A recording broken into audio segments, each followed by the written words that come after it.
Bonjour à tous et bienvenue à votre édition L'Info. Dans une déclaration commune à la presse avec son homologue portugais, le président algérien Abdelmadjid Tebboune a précisé avoir eu avec Marcelo Rebelo de Sousa des entretiens fructueux, francs et sincères qui reflètent la profondeur des relations entre les deux pays et font ressortir une convergence totale de vues concernant toutes les questions régionales et internationales, notamment la situation en Libye, au Mali et au Sahel, au Sahara occidental et dans les territoires palestiniens et ce qui se passe entre l'Ukraine et la Russie, deux pays amis.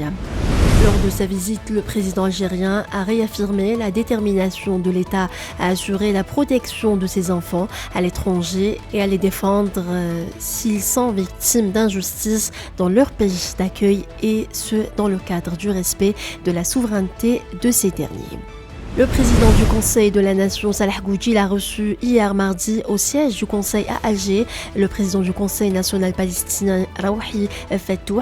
Lors de cette audience, les deux parties ont examiné les derniers développements de la cause palestinienne et les violations sionistes systématiques du statut historique et légal d'Al-Quds et des lieux saints, ainsi que la poursuite de la politique de colonisation. Des unités de l'armée populaire de libération sahraoui ont mené de nouvelles attaques contre des retranchements des forces d'occupation marocaines dans les secteurs de Haouza et Mahabas, a indiqué le ministère sahraoui de la Défense. Le secrétaire général de l'ONU, Antonio Guterres, a dénoncé hier mardi l'échec de la communauté internationale à protéger les civils des conflits armés, le nombre de victimes de combats et de leurs conséquences humanitaires ayant augmenté de plus de 50% entre 2021 et 2022.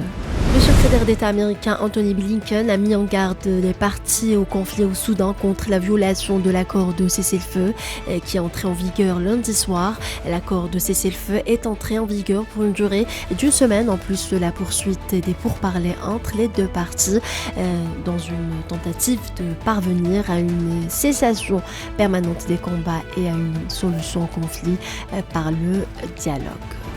La Chine a réaffirmé hier mardi son attachement à l'usage pacifique de l'énergie nucléaire tout en réitérant son engagement en faveur de la coopération internationale dans ce domaine.